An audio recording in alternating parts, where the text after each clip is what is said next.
कुटुंब. शांतारामने समोरच्या आरशात आपल्या प्रतिबिंबावर नजर टाकली. अंगावरच्या सफारी त्याच्या पोक्त वयाला शोभून दिसत होत्या. त्याने समाधानाने मान डोलवली. या सफारीचं काम तंबाखूसारखं असतं. तंबाखू जशी लग्नाच्या माडपापासून ते मसनापर्यंत कुठेच वर्ज नसते, तसे सफारीचं असतं. सफारी घाला, डोक्याला फेटा बांधून वरातीत नाचा, नाहीतर टपाशी बांधून मैदीत सामील व्हा. सगळीकडे शोभून दिसते म्हणून शांताराम कामगिरावर निघताना आवर्जून सफारी घालतो.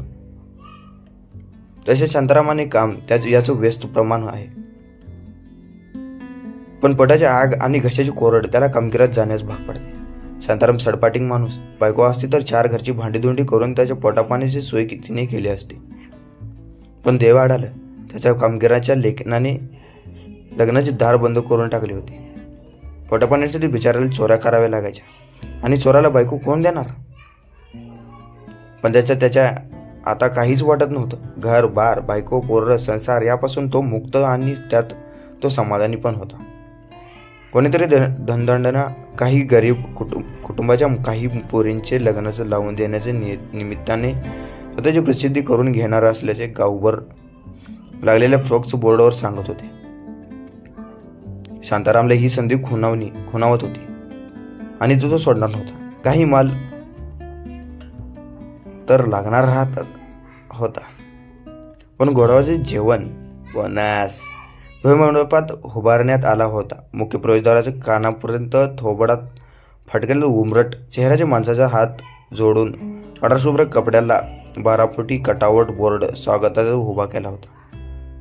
डीजेची भिंती आणि बाकी वेगळं काहीच नव्हतं. नेहमीप्रमाणे लग्न घाई.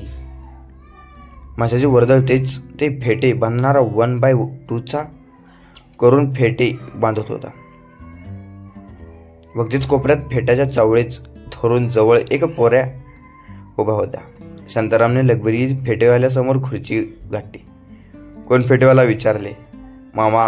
पर कोणाचा? गौरीचा. बाहेरच्या बोर्डावर वधूवरांचे नाव होते. त्यातले एक नाव शांतारामने लक्षात आले. फोटोवाल्याने टार फेट्याचे कापड फेडले आणि फराफर त्याच्या डोक्यावर गुंडाळले. त्या गुलाबी फेट्याचे शांताराम एकटबाज दिसत होता. चला, हा फेटा एकदा का डोक्यावर चढला की माणूस VIP सारखा मडभर फिरू शकतो हे शांतारामला ठाऊक होतं. प्रथम त्याने एका चक्कर स्वयंपाकात घालून असलेली कानावर मारली. मोठ्या जर्मनच्या पातेल्यात 4 बोट तेलाचं तवंग असलेले वांग्याची रस्सा भाजी रटरटत होती. असंबद्धाने त्याच्या मसाल्याची वास भरून राहिली होती. त्या दरवळीने शांतारामच्या पोटात भुकेने खड्डा पडला. तो तिथून बाहेर आला. त्या कानातील लागून काहीच खेल्या सारख्या आडोश्यांची उभा होत्या. बहुधा बायकांना कपडे बदलण्यासाठी सोय केली असावी. एका आडोश्याच्या खोलीत त्याने डोकावून पाहिले. कोपऱ्यात एक लोखंडी पत्र्याची ट्रँक होती. तेवढ्यात कोणीतरी त्याच्या खांद्यावर हात ठेवला. तो थरारला. मायला, काहीच न करता पकडले गेलो. मामा, बबिता दिसली का हो? त्याच्या खांद्यावर हात ठेवणाऱ्या 12 वर्षाच्या पोरीने विचारलं. बबिता? हो. आता ती तिकडे किचनकडे दिसली होती. ती पोरगी उड्या मारत निघून गेली आणि एक दांडगा माणूस त्याच्याच रोखाने आला.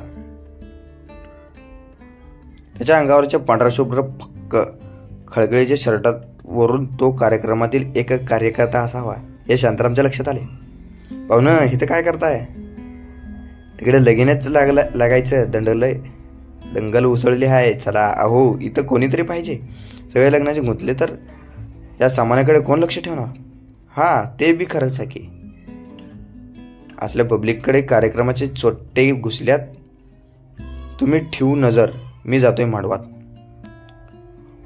तो तोंडग्या दूर गेला. तसेच शांतारामच्या हायसे झाले. ट्रँकेची किरकोळ कुलपाण्याने शांतारामने फारशी आडकाठी केली नाही. आता 4 साड्या खाली 4 बांगड्या कानातले आणि 1 अंगठी त्याच्या हातात लागली. बजालं. फार हवय करायचा मतलब नव्हता. वाहतं ठिकाण होतं. काहीही कोणीही टपकू शकणार होतं. सटकावे हे उत्तम छटक्यात बाहेर पडला. मांडवात लगेच विधी चालू होती. एका होळी 4-6 नवरी समोरच्या हवनकुंडात गुरुजी सांगितल्या त्या गोष्टीच्या आहुती देत होते. तो एका जोडप्यापाशी थांबला. त्याचे लक्ष जमिनीकडे गेले. त्याच्या पायाजवळ नवऱ्या कोपऱ्याच्या रुमालात काही आभूषण त्याच्या नजरेस पडली. ती बाई ते सांभाळत होती. ती नजरा बाळकवट असावी. समोर दागिने ठेवून मागे तोंड करून मागच्या बाईस आपला नवरा कसा नालायक आहे हे पटकावून देत होती. अलभ्य लाभ. शांतारामने तसेच ते बसकन मारली. कन्यादानासाठी कोण आहे? गुरुजी चौकशी केली. आसपास कुजबूज वाढली. कोणी पुढे येईना. बहुधा मलेली बाप नसावा. कोणाच्या तरी जवळपास असलेल्या शांतारामकडे लक्ष गेले. हे काय? हे करतील कन्यादान? हो सफारीवाले या. हो मोर घ्या कन्यादानाचं पुण्य पदरी बांधून.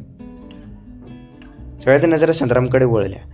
नाईलाजाने शांतारामला कन्यादानासाठी उठून उभा राहिला. मुलीच्या हातावर पाणी खालत त्याचं मन गडबडून आलं. कुदाचा मामा आडवा आला नसता तर आपली लग्न झाले असते आणि आज आपली ही मुलगी या समोरच्या नवऱ्याच्या वयाची असते. असे तिने कन्यादान मीही केलं असतं. अंगाखांद्यावर खेळलेले कोकरू कालपर्यंत न पाहिलेल्या पोराच्या हाती सोपवला. त्याने डोळा भरून त्या डोळ्याच्या हात नेत्याच्या मध्यम थांबला. गौरई तुझं मंगळसूत्र ही मागच्या बाई नवऱ्याकडे पाहत किंचाळली. ती डोळे फाडून शांतारामच्या सफारीकडे वरच्या खिशात पाहत होती. शांतारामने खाली मान करून खिशाकडे पाहिले. त्यातून मागाशी घातल्या वरच्या खिशात सरलेल्या दागिन्याचे ते मंगळसूत्र अर्धे खिशाबाहेर लोंबत होते. खिसा घालून उसळलेला शांताराम विसरला होता. क्षणात गलका झाला. चोर चोर चोर. लोक शांतारामवर तुटून पडले. लाता बुक्या पुरुष बाया जमेल ते मिळेल त्या वस्तूने त्याची धुलाई करू लागल्या. थांबा. समध्या हातात नवरीच्या जीवाच्या आतंकाने ओरडली. क्षणभर सगळे पुतळ्यासारखे स्तब्ध झाले. आता जीव घेता का त्याचा?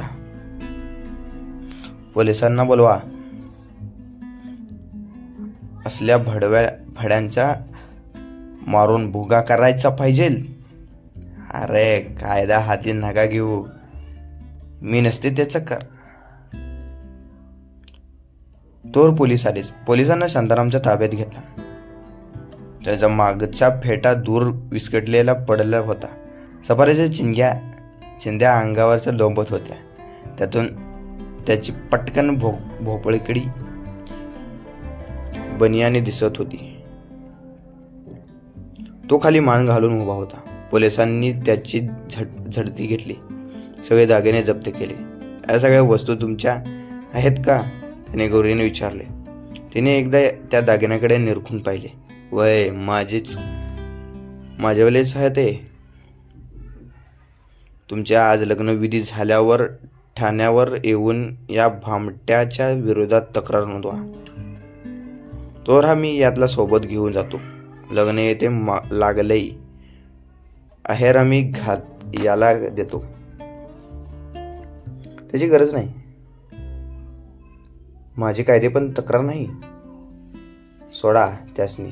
गौरी निरागसने पण म्हणाली. तेव्हा शांताराम सगळे जण बुचकटल्याने पडले. काही तक्रार नाही. मुद्देमाल सापडून. आता तुमची काही तक्रार नसेल तर याला सोडावे लागेल. तुमच्या अशा भेकड वागण्यानेच या चोरांची हिंमत वाढेल हे मात्र लक्षात घ्या. पोलीस निघून गेले. मांडवभर भयान शांतता पडली. पोरी का वाचलंस मला? अनेक मनातला प्रश्न शांतारामने गौरीला विचारला. बाबा मी आथान पोर आहे. बाप काय वायतो ठाव न वैते. तुझ्या डोळ्यातला वलावा बघितल्या उमगलं मला बापाची काळजी. त्या घडीपुरतं का होईना तू माझा बाप होतास. त्या तुझ्या डोळ्यात बाप खरं होतं. खटकावर तुम्ही तुझी लेक झाली होय. तुझे उपकार फिटायचं नव्हतं. माझ्याने एक लेक म्हणून माझं हे जे काय कर्तव्य होतं ते म्या केलं. काय लई मोठा उपकार नाही केलं. आता जा बाबा तू तुझ्या वाटेनं. शांतारामने खालून निघून 4 पावले गेला नसेल. गौरीने दिवसा ढवळीने जावायचे घेऊन हे बाप वाटत बनगन मान मागे वळून शांतारामला म्हणाला, आणि तेथे एक कुटुंब जन्मास आले.